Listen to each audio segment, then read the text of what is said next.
BJP কর্মীকে মারধরের অভিযোগ, স্বরূপনগর থানায় লিখিত অভিযোগ দায়ের। তৃণমূলের মিটিংয়ে না যাওয়ার কারণে বিজেপি কর্মী ও তার মাকে মারধরের অভিযোগ উঠল স্বরূপনগরে।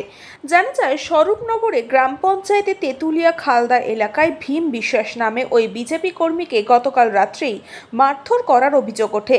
সেই সময় তার মা বাসন্তী বিশ্বাস ছেলেকে ঠেকাতে গেলে তাকেও মারধর করা হয় এবং শাড়ি ছিঁড়ে দেওয়া হয় বলেও অভিযোগ তৃণমূল আশ্রিত দুষ্কৃতীদের বিরুদ্ধে। ইতিমধ্যে স্বরূপনগর থানায় লিখিত অভিযোগ দায়ের করেছেন বাসন্তী বিশ্বাস নামে ওই মহিলা।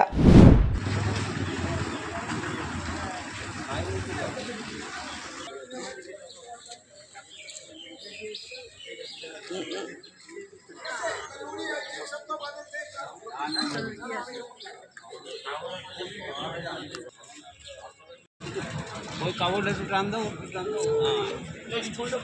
আমাদের বাবারও ভাইয়ের ভাইটা কথা চলে এনে উঠে দেবো বিজেপি করে।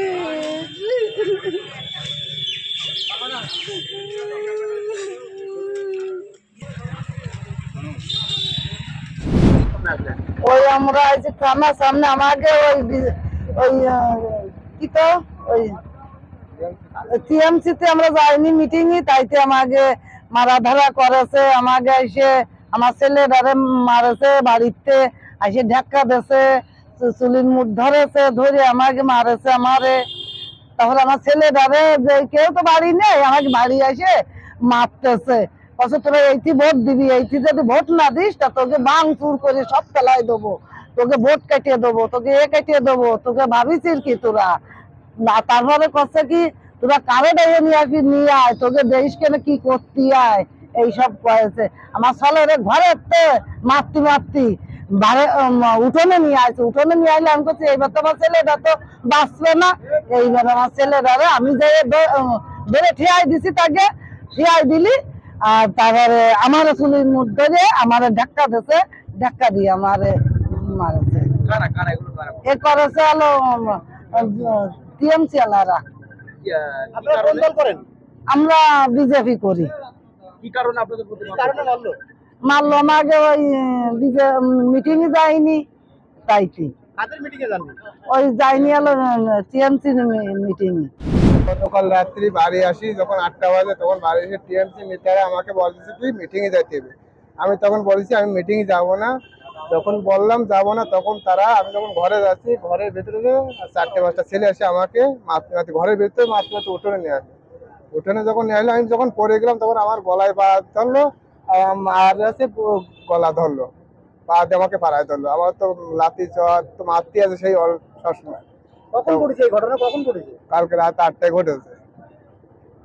আর তো কি সব গালাগালি, কি সব ভাষা তিরস্কার, মা বোন তুলে। কোন দল করেন আপনারা? আমি বিজেপি করছি। মারধর করলো কারা আপনাদের? TMC leader. কেন মারধর করলো? টিএমসি মিটিং এ যায়নি, তার জন্য আমাকে মারধর করেছে। কি বলছে? মিটিং এ যাইতে হবে। আমি তখন বললাম আমি মিটিং এ যাবো না, তার জন্য আমাকে এসে মারধর করলো, ব্যবস্থা মারধর করলো আমাকে। থানা অভিযোগ দায়ের করেছেন? হ্যাঁ করেছি, থানায় এফআইআর আছে। আপনার নাম? ভীম বিশ্বাস। কি চাইছেন এখন? আপনি কি চাইছেন? আমি চাচ্ছি কি সব যাতে এই অত্যাচার কোথাও না হয়, আমার খালতা সব জায়গায় এই ধরনের অত্যাচার না হয়, আমি এইটাই চাচ্ছি। কেন মানুষ তাদের সাজা হোক। কতজনের নামে অভিযোগ দায়ের করেছেন? 4 জনের নামে অভিযোগ দায়ের করেছি। এই 4 জনই আপনার পরে অ্যাটাক করেছিল? হ্যাঁ 4 জনই আমার পরে অ্যাটাক করেছে। এই তো পাচ্ছেন, ঘরের মা বোনদের ওরা ছাড়ছে না। এরা দেখেছেন কোথায় কালকে কোথায় একটা মিটিং না মিছিল করেছে, লোকজন হয়নি। এবার লোকজন হয়নি, কোথায় কোথায় লোক বের করতে হবে, বাড়িতে বাড়িতে গেছে। বাড়িতে বাড়িতে যে বলছে কারোর ছেলেকে মারছে, একে মেরে মাথায় ফাতায় দেখুন অবস্থা, মাথা ফাতা পুরো একদম এখানে মাথা ফুলে উঠেছে, বমি করেছে রাত্রে, সিটি স্ক্যান দিয়েছে ডাক্তার। আর ওনাকে মেরে শাড়ি ফাড়ি সব ছিঁড়ে দিয়েছে, দেখুন শাড়ি ফাড়ি ছিঁড়ে দিয়েছে। মহিলারা এখানে কি মান সম্মান পশ্চিমবঙ্গে আছে কোথাও আপনার মনে হয়? আপনারা থানা অভিযোগ দায়ের করেছেন? হ্যাঁ থানায় অভিযোগ করেছি, আমরা থানায় অভিযোগ করেছি। যে 4 জন করেছে তাকে অভিযোগ করা হয়েছে। শুনলাম তো যেটা গেছিল ওরা 7 থেকে 8 জন ওরা ওখানে গেছিল, বাড়িতে ভাঙচুর করতেও গেছিল, বিভিন্ন রকম হুইপ দিয়ে এসে কি কথা বলে এসে বলেছে বোধহয় ভোট কেটে দেবে। ভোট কেটে দেওয়ার কে বলুন তো? গণতান্ত্রিক ভারতবর্ষে কেউ ভোট কাটতে পারে? কেউ কারো ভোট কাটতে পারে? ভোট কেটে দেবে, বাড়ি ঘর পুড়িয়ে দেবে, আগুন লাগিয়ে দেবে। কি কারণ এটা? হ্যাঁ কি কারণে করবে? এর কারণ হচ্ছে এরা ভোটে ওদের মিটিং এ যায়নি, মনে করছে যে আগামী দিনে এরা তৃণমূলের কোনো মিটিং মিছিলের লোক হচ্ছে না, তা লোক হচ্ছে না, সেখানে এরা ভোট পাবে না, সেটা স্বাভাবিক, এরা ভেবে নিয়েছে, সেই ভয়তে ত্রাস সৃষ্টি করার চেষ্টা করছে। এখন আপনারা কি চাইছেন?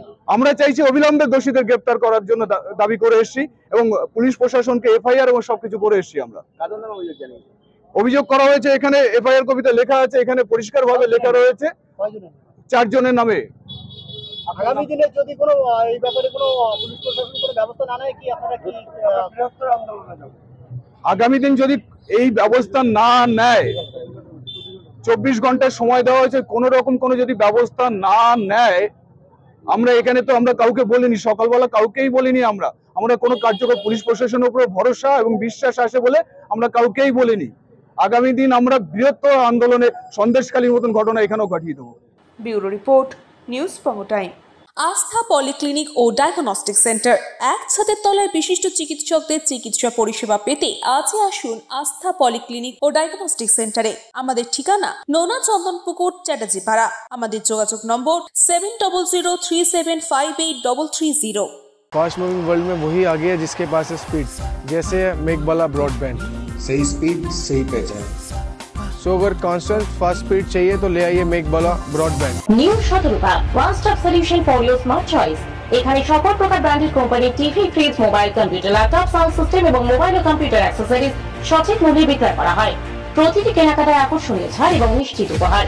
ঠিকানা ইন্দ্রনগর, সোদপুর, কলকাতা 110 এবং মুরাগাছা, সোদপুর, কলকাতা 111।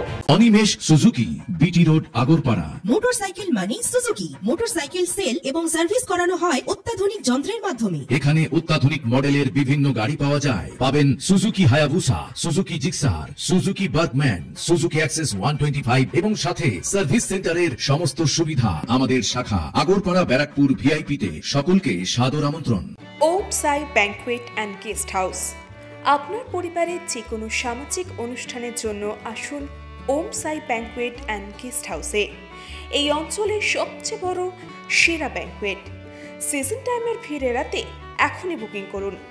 আমাদের ঠিকানা ডাক্তার গোপাল চ্যাটার্জি রোড, সোদপুর, গির্জা। আমাদের যোগাযোগ নম্বর 9051714263।